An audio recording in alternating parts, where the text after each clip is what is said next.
நம்ம முன்னோர்கள், நம்ம அப்பா, நம்ம தாத்தா, முப்பாட்டன் எது பண்ணாங்களோ அது வந்து நம்ம பசங்களுக்கு சொல்லி கொடுக்கணும்.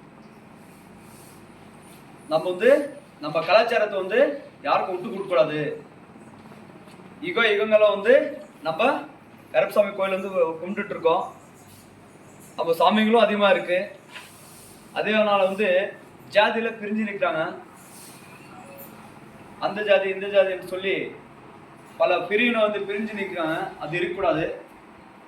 நம்ம இந்துக்கள் எல்லாம் ஒற்றுமையா இருக்கணும். இங்க நம்ம ஊர்ல வந்து முஸ்லீம் இருக்காங்களா? யாரும் இல்லை. கிறிஸ்டின் இருக்காங்களா? இல்லை, கிடையாது. ரொம்ப சந்தோஷம். சரிங்களா? உண்மையிலே சொல்றேன், அந்த கருப்பசாமி வாக்கு கொடுத்த மாதிரி தான். கிறிஸ்டின் முஸ்லீம் இல்லைன்னா அது புண்ணிய ஸ்தலமானதான் இடம். இது உண்மை. இது முழுக்க முழுக்க உண்மை. எப்படின்னா ஒரு ஃபேமிலியை கன்வெர்ட் பண்ணா 40,000 வந்து கிறிஸ்டின்காரங்க கொடுக்குறான் சர்ச்சில் இருந்து. இந்த டெகிரி கோடு வழியா போயிட்டாக்க ஊரே அப்படியே கிறிஸ்டினா மாறி இருக்கு. ஊரே மதம் மாறி இருக்காங்க. மதம் மாறினா காசுக்காக மதம் மாறுறாங்க. அது கிடையவே கிடையாது, இருக்கக்கூடாது. நம்ம தாத்தா, எங்க அப்பா, என் தாத்தா, என் முப்பாட்டன், அதுக்கு முன்னோர்கள் யாரு? கருப்பசாமி, ஓம் சக்தி, அனுமான் இருக்காரு, ராமர் இருக்காரு, கிருஷ்ணர் இருக்காரு. இவங்களை வந்து நம்ம மதத்தை யாராலும் அழிக்க முடியல. முடிஞ்சதா? முகலாயர்கள் நம்ம புக்லாம் படிச்சிருப்போம். முகமது கஜினி, ஐதர் அலி, திப்பு சுல்தான், அவெல்லாம் படையெடுத்து வந்து சில ஊர்ல எல்லாம் கை காலெல்லாம் வெட்டிருக்கான் சாமியா. நம்ம கோயில்ல வந்து துவம்சம் பண்ணிருக்கான். இங்க இருக்கிற வஜ்ர வைடுகள்லாம் திருடு போயிருக்கான். ஆனா அவனோட ஹிஸ்டரி புக்ல இருக்கு. ஆனா நமக்காக கஷ்டப்பட்ட ரத்தம் சேர்ந்தவங்க வந்து நிறைய பேர் இருக்காங்க. அவங்க வந்து ஸ்டோரி வந்து இதுக்குள்ள வராது. சத்ரபதி வீர சிவாஜி ஆகட்டும், பகவத்சிங் ஆகட்டும், சுபாஷ் சந்திர போஸ் ஆகட்டும், முத்துராம தேவர் அவராகட்டும், கக்கன் ஆகட்டும், எவ்வளோ பேர் இருக்காங்க. வீரபாண்டி கட்டபொம்மன் ஆகட்டும், அவங்கெல்லாம் வெள்ளையர்ல வந்து அடிச்சு நொறுக்கி ஓட்டலான்னு தான் ரத்தம் சதுரி உயிர் கொடுத்தவங்க தான் அவங்கெல்லாம் நம்ம நாட்டுக்காக. நமக்கு இருக்குது ஒரே நாடு, நம்ம பாரத நாடு, நம்ம நாடு, நம்ம தமிழ்நாடு.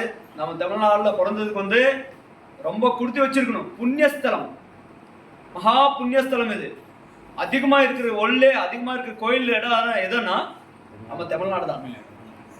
அதிகமா கோபுரங்கள் கட்ட இடம் எதுன்னா நம்ம தமிழ்நாடு தான். சோழ சேர பாண்டியன் வந்து நம்ம நாட்டை வந்து காப்பாத்தினாங்க, நம்ம பெண்களை காப்பாத்தினாங்க, உயிர் கொடுத்திருக்காங்க. தீரன் சின்னமலை, அவங்க ஸ்டோரி எல்லாம் நம்ம பார்க்கணும். தீரன் சின்னமலை எல்லாம் சொல்ல போனாக்க முழுக்க ஃபர்ஸ்ட் கும்புற கடவுளரான கருப்பசாமி தான். அந்த அளவுக்கு வந்து வெள்ளாரன் வந்து அடிச்சு நிறுத்திருக்கிறவரெல்லாம். அந்த மாதிரி இடத்துல வந்து நாம பிறந்திருக்கோம். நம்ம ஊர்ல ஒரு நல்லது கெட்டது எது நடந்தாலும் உங்க பின்னாடி விஸ்வ இந்து பரிஷத் இருக்கும். நம்ம ஊர்ல படிக்கிறது கஷ்டமா இருந்தா சின்ன பசங்க இருப்பாங்க, அவங்க கஷ்டப்பட்டு படிக்க வச்சிருப்போம். காலேஜ் போகணும், முடியலன்னா விஸ்வ இந்து பரிஷத்து உங்களை காப்பாற்றும். நல்ல ஒரு தரமான படிப்பு கொடுத்து அவங்களுக்கு ஒரு வேலை கொடுக்கும். முடியலன்னா நம்ம சென்னையில டி நகர்ல விஸ்வ இந்து பரிஷத் ஆபீஸ் இருக்கு.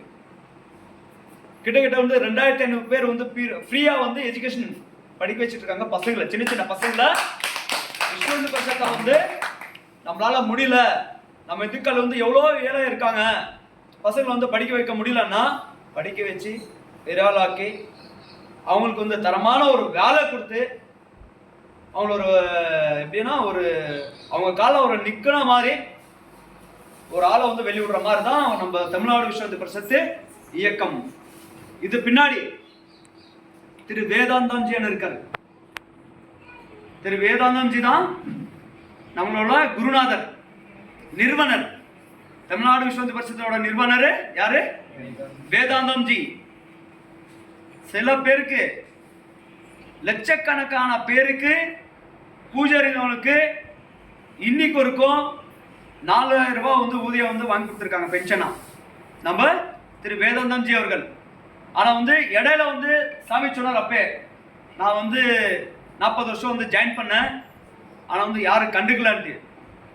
கரெக்டான முறையில் வந்து ஐயா வந்து எப்படின்னா ஒரு சந்திப்பு இல்லை. இப்போ நம்ம கணேஷ் மாதிரியோ சிவாஜி மாதிரியோ செந்தில்ஜி இருக்காங்க இல்லையா, செல்வம் மாதிரி கட்சிருந்தா 100% நம்மளுக்கு கூட போய் பேசியிருந்தா அது கட்சிருக்கோம், கண்டிப்பா கிடைச்சிருக்கும். அவர்கிட்ட நேராக உட்காந்து பேசிருக்கோம். ஆனா இப்போ வரமுறையில இப்போ இந்த மாதிரி உட்காந்து பேசி சரிங்கய்யா இப்போ வந்து